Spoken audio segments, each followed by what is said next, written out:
Fala aí! Fala aí! Fala aí! Fala aí! Fala aí! Fala aí! Fala aí! 1, 2, 3, 4. Fala aí! Olá, professores de adolescentes! Se tem uma pergunta que aparece muito para nós é a seguinte: como é que eu posso falar a linguagem dos adolescentes? De que maneira eu posso falar e eles entenderem aquilo que realmente eu estou querendo dizer? A palavra, ó, anota aí, a palavra é contextualização. Você sabe o que é contextualização? Eu vou falar para você, olha só. O escritor chamado Bruce Nichols fala assim, que é a capacidade de responder de modo relevante ao evangelho dentro do cenário que a própria pessoa se encontra. Não é incrível? Tem uma outra citação que agora está na revista Adventista, nossa, que fala assim: no processo da contextualização, a mensagem do evangelho não muda, mas o método de apresentação ele pode ser variado. É você apresentar a verdade, mas usando outros métodos e maneiras para que o seu adolescente entenda realmente aquilo que você quer dizer. E aí vem a pergunta: o que é que Ellen White acha disso? Você quer saber o que Ellen White acha de contextualização? Eu vou te dizer então. Sabe o que ela fala sobre esse método? Há muitas maneiras de trabalhar para Cristo. Mensagem aos jovens. Ela também fala assim: não nos esqueçamos de que os diferentes métodos devem ser empregados para salvar diferentes pessoas. As pessoas não são iguais. O método que eu uso para um adulto não é o método que eu uso para um adolescente. E por fim, ela ainda fala assim: não deve haver regras fixas. Olha só isso. Não deve haver regras fixas nessa obra. Ela é progressiva. Deve haver oportunidade para que os nossos métodos sejam sempre melhorados. Isso é contextualização. Fala aí, Du, você deu uma baita de uma explicação. Só que eu quero dizer pra ti que no Antigo Testamento nós também temos contextualizações. Em que momentos? Em 2 Samuel, capítulo 12, dos versículos 1 a 7, conta uma seguinte história.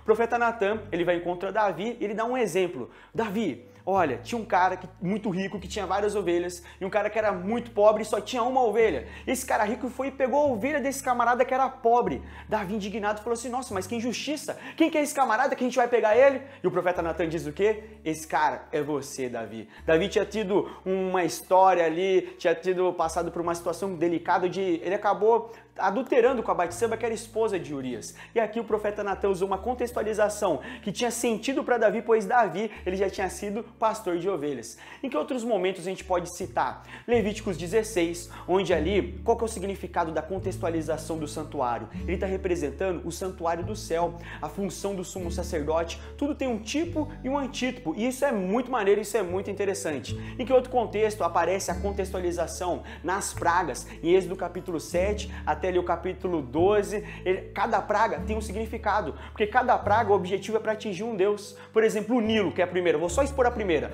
O Nilo ali, o rio, o Nilo era um deus para os egípcios, e vai lá e do nada ele fica na cor de sangue, estava enfraquecendo os deuses dele, para mostrar que quem é o Deus verdadeiro é o nosso Deus, onipotente, onisciente e onipresente. Então é muito maneiro, muito interessante, a gente vê várias citações, várias abordagens de contextualizações no Antigo Testamento.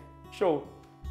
Muito bom, Jansen, aí, ó, a contextualização do Antigo Testamento. Mas fica ligado que nós também temos no Novo Testamento muitos exemplos. E Paulo, ele gosta muito em suas cartas de fazer emprego da contextualização para transmitir uma importante mensagem. Em 1 Coríntios, no capítulo 9, o verso 19 ao 23, Paulo ele diz, quando ele fala aos gentios ali, um povo não judeu, que ele se faz de judeu para alcançar os judeus, mas ele também se fez de gentil para alcançar também os gentios. Note que isso é importante, porque Paulo ele fala a linguagem que os gentios conheciam. E em diversos aspectos, quando ele ia pregar, ele utilizava os elementos comuns para os gentios para transmitir uma importante mensagem. Mas lembre-se, quando você for usar isso, Paulo nunca negociou princípios bíblicos. Tá? Ele mudava a sua forma de apresentar a mensagem. Um outro caso no Novo Testamento de contextualização está no livro de Atos, no capítulo 10, o verso 9 ao 16, quando Pedro tem a visão de um lençol ali, cheio de animais imundos e outros não. E ele diz, olha, mata e come, mas Pedro diz, olha, longe de mim comer essas coisas. Mas no fundo ele entendeu depois a lição. Ali ele queria dizer, olha, todos os povos são aceitos por Deus. Não há distinção entre judeu e não judeu. todos, a salvação estava aberta a todas as pessoas, a mensagem de Jesus era para todos ali também. E outro exemplo também de contextualização no Novo Testamento está com o próprio Jesus, quando ele usa elementos naturais para dizer aquilo que ele é, e elementos importantes dentro da cultura hebraica. Por exemplo, quando ele tem um encontro com a mulher junto ao poço de Samaria, ele diz, olha, eu sou a água da vida. Em outros momentos ele vai dizer, eu sou o pão da vida. Elementos muito comuns e dentro daquilo que eles estavam acostumados a viver e entendiam exatamente a lição que Jesus queria dizer. E é claro, não podemos esquecer, Jesus é a maior lição, é a maior demonstração de contextualização. O Deus, para se fazer conhecido, falou na linguagem dos homens, se tornando um homem como nós. Muito bom, Evanderson. Agora a gente pode continuar pensando sobre tudo isso, não só no Novo Testamento, não só no Antigo Testamento, mas a gente também pode pensar isso quando Ellen White ela fala um pouco sobre esses aspectos. Ellen White ela trata, por exemplo, das parábolas de Jesus. As parábolas de Jesus, elas eram sim algumas coisas onde Cristo ele partia do conceito do conhecido e ia então para o desconhecido, coisas que as pessoas já sabiam naquela época e iam então para as coisas que elas não sabiam. Quer ver? Olha só o que Ellen White fala em Parábolas de Jesus, página 17. Ela diz assim: assim era nos ensinos de Cristo. O desconhecido era ilustrado pelo conhecido, verdades divinas por coisas terrenas com as quais o povo estava mais familiarizado. Não é que Cristo ele deixava de lado as coisas celestes para falar das coisas da terra, mas ele usava as coisas da terra para que as pessoas pudessem observar as coisas celestes. É como se a gente fosse, por exemplo, falar com os adolescentes sobre algum ensino bíblico. Então a gente poderia tomar coisas como, por exemplo, redes sociais, que são coisas da terra, para a gente poder ensinar com as ideias e o modo de se dar com aquela rede social e ensinar então verdades do céu. Eles partem então do conhecido deles para alguma coisa que seja desconhecida. Assim, quando eles olharem de novo para a rede social, eles não vão olhar mais apenas a rede social, mas eles vão lembrar dos conceitos que tratam do céu. Ellen White fala também disso. Livro Parábolas de Jesus, na página 21, ela diz assim: relacionando seu ensino com as cenas da vida, da experiência ou da natureza, assegurava a atenção, né? Cristo assegurava a atenção e impressionava os corações. E olha só, mais tarde, ao olhar os objetos que lhe haviam ilustrado os ensinos, lhes viriam à mente a lembrança das palavras do Divino Mestre.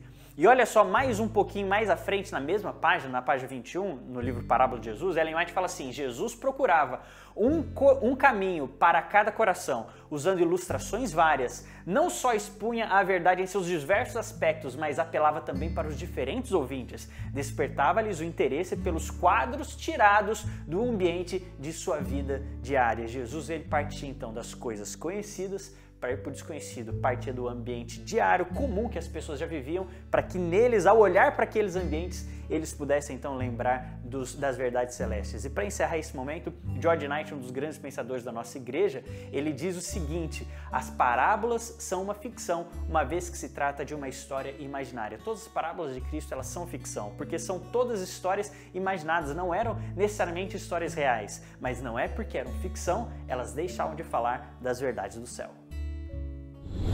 Aí, Guga, gostei da sua fala a respeito de ficção, nos dias de Ellen White também, não é? Esse assunto foi bastante controverso, inclusive nos dias dela ela mencionou que a leitura de ficção, romance, contos é muito nocivo, prejudicial à vida de uma pessoa. Mas por outro lado, no livro Grande Conflito ela também menciona o uso, o benefício da leitura de ficção, no caso o livro Peregrino. Afinal de contas, ela apoiava, havia uma contradição nos dias de Ellen White sobre ficção? Bem, pense comigo aí. Jesus usou muitos recursos da imaginação. Livros de ficção, ele desperta a imaginação. E a imaginação tem dois vieses, pelo menos. Ela pode ser construtiva ou destrutiva. A imaginação construtiva é benéfica. A arte, a música, a poesia, a literatura são todos resultados da imaginação. Por outro lado, a imaginação doentia, ela pode ser muito prejudicial tanto na vida da pessoa quanto na vida de uma família ou de uma sociedade. Portanto, temos que ser seletivos no uso da ficção, né? Ao assistirmos ou lermos um livro ou assistirmos um vídeo, quais os resultados dessa ficção? Nos torna pessoas melhores, mais responsáveis, mais honestas, nos estimula o estudo da Bíblia, a comunhão, leva-nos mais para perto de Deus. Portanto, cuidado com as ficções que estamos utilizando, mas tem ficções boas também. Bom, o Edson falou muito interessante sobre essa área aí de Ellen White, ficção, e já ficou claro pra gente que ficção pode sim ser traduzido como parábola. E ficção no Antigo e no Novo Testamento foi usado de várias formas e Jesus utilizou isso com uma forma bem interessante. No Antigo Testamento, você vai entrar lá no Apólogo de Jotão, em Juízes 9, 7 a 15, que é uma expressão bem interessante. Nesse encontro, certo dia as árvores saíram para ungir um rei para si. É uma história que faz você pensar de uma certa quantidade de pessoas que tinham uma mentalidade e uma filosofia de vida pedem um rei, e agora ele usa uma ficção para expressar isso. Por quê? Porque era conhecido para os judeus, uma ficção judaica, né? É uma mitologia judaica bem conhecida. Também conhecida pelos fariseus era a parábola de Lázaro e o rico, em Lucas 16, 19 e 31. Jesus, de fato, parece conhecer bem a parábola rabínica do filho de Maia, que chama atenção, e você conhece muito bem, de um rico banqueiro que morre, e aí ele está na cidade ali, e ele começa a sentir uma necessidade de socorrer alguém que está no inferno. E aí essa história, muito bem descrita por Jesus, para apontar que ele já mandou os melhores profetas para fazer esse trabalho, que não adiantava a gente querer fazer algo além daquilo. E essa mitologia, que era tão conhecida e é usada por Jesus, faz a gente pensar em algo bem interessante, que é o uso da mitologia, da parábola, que pode ser verídica ou não. Se ela é verídica, vai apontar para uma realidade. Se ela também não é verídica, ela também vai apontar para a realidade que você expressa. Um texto que me chama muita atenção é que Paulo fortalece tudo isso em Romanos 10, 19 e 20, que ele diz ali, principalmente no 20, eu fui achado por aqueles que não me procuravam, eu apareci aos que não perguntavam por mim. Isso para mim é fantástico, porque ele usa uma mitologia onde as pessoas não estão buscando Deus, mas Deus as encontra. Use as parábolas. Isso mesmo, Vina. A Bíblia tem em vários lugares exemplos de ficção, como você mencionou, de Jotão, a parábola do rico e Lázaro. E por que então Ellen White tem textos tão diretos contra a ficção, se as parábolas são uma ficção e se há outros textos da Bíblia que falam a respeito da ficção, utilizando esse exemplo para que nós possamos transmitir a mensagem de Deus? Ellen White fala sobre ficção, mas uma ficção diferente da que nós vemos hoje. Por exemplo, você sabia que Ellen White fala contra a bicicleta? Porque na época dela, a bicicleta tinha um custo altíssimo e muitas famílias que queriam ter uma bicicleta, que era um status, elas juntavam dinheiro e gastavam aquilo que não podiam para adquirir essa bicicleta e mostrar o seu status para outras pessoas. Por isso Ellen White condenava o uso da bicicleta. Hoje, isso não tem nada a ver, não é questão de status, não custa um valor tão alto assim, basta você fazer as suas economias e cada pessoa pode ter a sua bike, a sua bicicleta. A ficção também precisa ser considerada no seu contexto. Quando Ellen White escreveu a respeito de ficção, nos dias dela, há artigos que mencionam que a ficção se tratava de novelas pequenas escritas em folhetos e distribuídas para milhares de pessoas, procurando atingir principalmente crianças e jovens, e contavam histórias de adultério e de bêbados. Essas ficções não tinham nenhum valor em si mesmo, não tinham nada que pudesse ser apresentado. Todas as vezes que ela faz menção à ficção, ela está se referindo a essas pequenas novelas que eram escritas no seu período, e ela chega a falar que mesmo as ficções que contêm algum ensinamento, elas não deveriam ser aceitas. Por quê? Porque mesmo tendo algum ensinamento, na sua maior parte, elas continham essas coisas erradas que iludiam muitas pessoas, e na sua época muitas pessoas eram iludidas, enganadas através das novelas escritas, através da ficção, do romance literário. Há escritores da igreja como George Knight, o maior historiador da igreja, escreveu um livro chamado Mitos na Educação Adventista, onde ele separa 2 capítulos, o 12 e o 13, para falar sobre como era a ficção nos dias de Ellen White. E ele chega à seguinte conclusão, que Ellen White não está preocupada se a história é verdadeira ou falsa, se ela é ficcional ou se ela é real. Ellen White está preocupada apenas com o conteúdo dessa história. Se é uma história ficcional, e ensina, você pode ilustrar para o caminho de Deus? Perfeito. Mas se é uma história ficcional ou até mesmo real que vai trazer desgraça e vai te afastar de Deus, isso é perigoso, mas também vale a pena lembrar uma outra coisa muito importante. A Bíblia contém relatos de violência. A Bíblia contém relatos de coisas que muitas vezes nós proibimos jovens de ter acesso, mas a Bíblia contém essas histórias. Nós temos que ler ficção, romance, outros tipos de literatura considerando o grande conflito.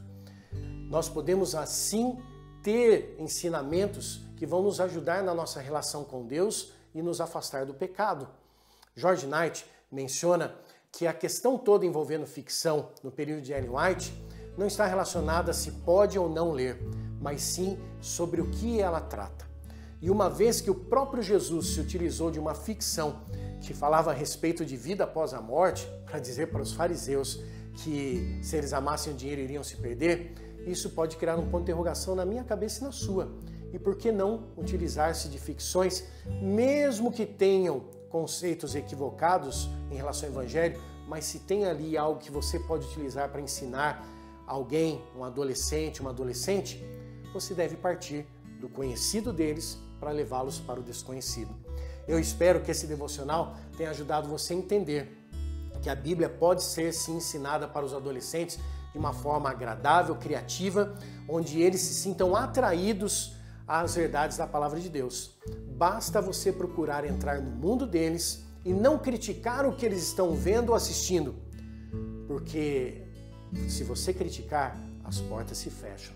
Você precisa utilizar-se do que eles estão vendo para levá-los para o Evangelho, e todas as vezes que eles forem assistir ou ver aquilo, eles vão se lembrar do Evangelho e o Espírito Santo vai poder trabalhar no coração deles.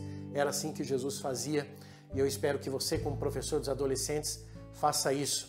A palavra de Deus é incrível. A palavra de Deus traz sentido e preenche o coração. E você precisa entender que para que ela chegue ao coração do seu adolescente, você precisa entrar no mundo dele, no universo dele, para levar a palavra de Deus com criatividade, com amor e com cuidado. Que Deus te abençoe na sua missão. Nós nos vemos daqui a pouquinho em outro vídeo. Até lá!